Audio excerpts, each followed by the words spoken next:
Oui, avec un équilibre trouvé, avec Giuli à droite, Roten à gauche et Sessegnon derrière O'Haraud. Et surtout Chantôme qui remplace Clément pour ce deuxième match du PSG. Et puis des petits changements aussi côté bordelais. D'abord parce qu'il y a la blessure de Chama qui ne pouvait pas tenir sa place. Oui, Kavenaghi qui avait été brillant dans ce premier match et qui est reconduit en attaque avec Gouffran. Et puis Enrique donc en défense à la place de Marc Planus. On va découvrir tout de suite le résumé que vous a préparé Olivier Cocatrix, parce qu'il y a eu beaucoup de choses dans cette rencontre. C'était une grosse affiche, la première grosse affiche du championnat de France cette saison, et elle a tenu toutes ses promesses. On a débuté avec une très grosse bataille de milieu de terrain, les Bordelais en blanc sur vos images, le Paris Saint-Germain dans son maillot traditionnel bleu et rouge. Une grande densité de la part du Paris Saint-Germain dans sa moitié de terrain, avec beaucoup de travail à l'intérieur du jeu de la part de Giuli, de Roten et de Sessegnon. Et Bordeaux qui avait du mal à placer son jeu, même s'il avait la possession du ballon, il avait beaucoup du mal à enchaîner vers l'avant. Avec un premier tir pour le Paris Saint-Germain, il est signé Ludovic Giuli. Paul Le Guen attendait les mêmes bonnes intentions qu'il avait vues la semaine dernière à Monaco, avec plus d'occasions. C'est pas encore tout à fait le cas, mais on sent Ludovic Giuli très présent. Pour le reste, c'est un jeu qui se joue, qui a un match qui se déroule avec beaucoup de contres. On a vu les Bordelais à l'attaque. Voici les Parisiens. Ici, c'est Giuli qui se fait prendre le ballon. Et vous allez voir que, on vous le disait, tout se déroule essentiellement au milieu de terrain, avec au final une récupération des Parisiens, le décalage sur le côté gauche. On cherche Guillaume O'Haraud. Ramé repousse et Stéphane Sessegnon qui s'illustre. C'est le joueur recruté cet été le plus cher du recrutement parisien, plus de 8 millions d'euros. Ouais, il est déjà bien présent. Toujours ces bons ballons de Roten et l'engagement total de O'Haraud. Il a été très présent dans le jeu aérien et il n'a pas rechigné à s'engager dans un combat avec Enrique ou Diawara, voire avec Ramé. O'Haraud a été très présent dans la surface dans ce match. En fin de première période, les Bordelais vont essayer d'accélérer assez nettement le rythme de la première période. On a vu un bon décalage de Kavenaghi avec Gouffran qui s'était infiltré.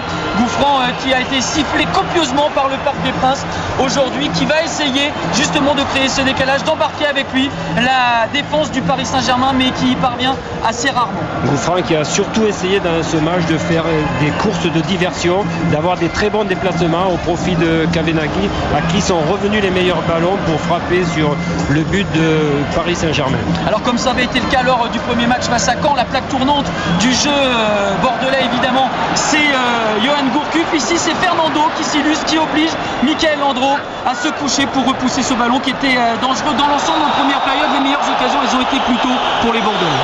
Oui, la possession du ballon était bordelaise, mais le replacement défensif, le gros travail collectif était bien sûr parisien. Et Fernando a beaucoup poussé, à essayer de frapper de loin. C'est un de ses points forts, la frappe de loin. Alors vous parlez de Yoann Gouffran, vous vous souvenez de cet épisode, Yoann Gouffran qui avait refusé finalement de signer au Paris Saint-Germain l'hiver dernier, qui avait un petit peu chanté aussi les supporters du PSG lors d'un camp PSG qui était pas loin d'enfoncer le Paris Saint-Germain la saison passée. Il a été sifflé tout au long de la partie jusqu'à sa sortie qui a été copieusement hué par le Parc des Princes. En deuxième période, le match change un petit peu de physionomie avec deux équipes qui jouent un peu plus vite, qui essayent de monter un peu plus haut, et c'est surtout Bordeaux sur coup de pied arrêté avec Wendell ici qui oblige Landreau à repousser des 2 points, une tentative et une récupération de Gourcuff. La frappe de Gourcuff, ça passe à côté du cadre. Bordeaux toujours dangereux, c'est le label bordelais la saison passée, les coups de pied arrêtés, et chaque fois qu'il y a eu un coup de pied arrêté, ils ont été dangereux. Ici c'est une frappe directe dans le but. Il faut reconnaître que Mickaël Landreau ce soir a été aussi décisif sur toutes ses frappes. Il a fait de très bons choix, notamment de dévier beaucoup de ballons. Les espaces vont commencer un petit peu à se libérer, ça vient principalement côté gauche avec de bons échanges entre Roten et Armand. Ici c'est Armand qui a poussé, qui trouve O'Haraud au point de pénalty, et le tout nouveau buteur, parce qu'il est buteur ce soir du Paris Saint-Germain, arrivé du Havre, arrivé de Ligue 2, il a inscrit, on le rappelle, 28 buts la saison passée en 38 journées, qui fait preuve d'un sang-froid extrême dans la surface pour ouvrir la marque en faveur du Paris Saint-Germain. Un premier ballon de Roten, ensuite une petite faute de Chalmé qui est conséquente, et O'Haraud contrôle pied gauche, il la met petit filet. Voilà, il contrôle et il met ouverture du pied dans le petit filet. C'est très difficile pour Ramé d'aller chercher ce ballon. Alors évidemment, le parc qui était plein ce soir, en ce week-end de 15 août, explose. Le parc qui a attendu 5 mois la saison passée, la première victoire du Paris Saint-Germain sur son sol. Le parc qui voit fois ici la bonne opportunité pour les Parisiens de mettre en danger le challenger officiel de Bordeaux cette saison. Mais attention toujours aux coups de pied arrêtés qui sont l'un des points forts des Bordelais. Et encore une fois, un très très bon endroit au puissant 3 pour repousser cette bonne frappe de Wendel. Toujours ces frappes lointaines difficiles pour un gardien, le ballon flotte et Landreau a fait les bons choix de repousser ces ballons, même s'il y a un corner derrière, c'est très difficile, on le voit encore là sur une frappe de loin, ce ballon flottant c'est un danger pour les gardiens et le choix de les repousser a été très bon ce soir de la part de Michael Landreau. Avec toute l'équipe du Paris Saint-Germain qui se met à défendre, on vous parlait des intentions qu'avait vu Paul Le Guen et qui attendait justement la bonne tenue de son équipe sur ce plan du repli défensif. Dans l'ensemble, ça a bien fonctionné. Une équipe très solidaire, une équipe qui a fait preuve de beaucoup de courage, beaucoup de solidarité, qui est allée jusqu'au bout d'elle-même pour contenir ce résultat. Beaucoup de joueurs se sont sacrifiés pour le collectif. Avec ici une nouvelle très belle occasion pour les Parisiens, coup franc joué rapidement par Stéphane Cessignon, vous le découvrez avec son numéro 10, et la frappe de Ludovic Julie qui a été lui aussi très bon aujourd'hui au Parc des Princes. Toute l'intelligence de Ludovic Julie qui décide de faire jouer très vite ce coup franc et ça aurait pu être très très dangereux pour Bordeaux. Le temps passe et les Bordelais ont du mal à approcher de cette défense du Paris Saint-Germain qui est bien organisée, un milieu de terrain qui est bien regroupé, qui continue de jouer en contre avec ce décalage pour Guillaume O'Haraud. La frappe du pied gauche est extérieure et ça ne prend pas le cadre d'Ulrich Ramel. Oui, avec des changements au PSG, maintenir le résultat, avec des changements très utiles de la part de Paul Le Guen, la rentrée de Sankaré, puis plus tard Clément et sur le côté Pancrate. Alors l'initiative reste au Bordelais qui continue à essayer de proposer du jeu avec cette bonne balle dans la profondeur à destination de Kavenaghi, mais la bonne lecture du jeu pour Michael Landreau qui repousse.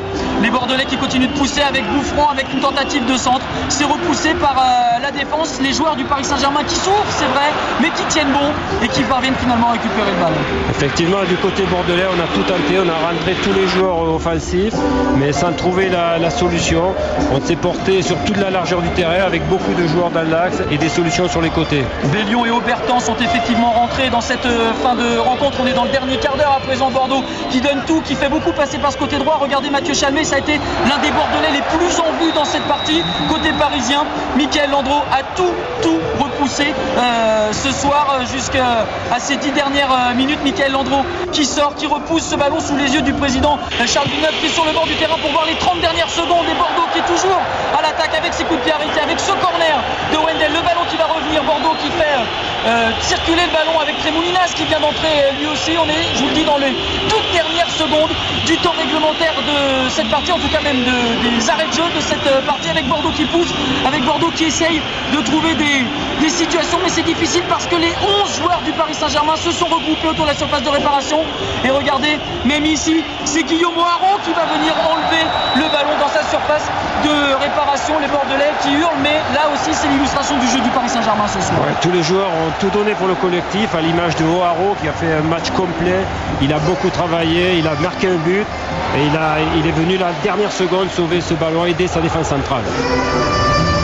Guillaume O'Haraud qui revient donc, qui illustre bien le jeu du Paris Saint-Germain. Le dernier dégagement de Michael Landreau et Monsieur Hammer qui siffle la fin de la rencontre sur cette première victoire donc du Paris Saint-Germain face à Bordeaux. Le sourire de Paul Le Guen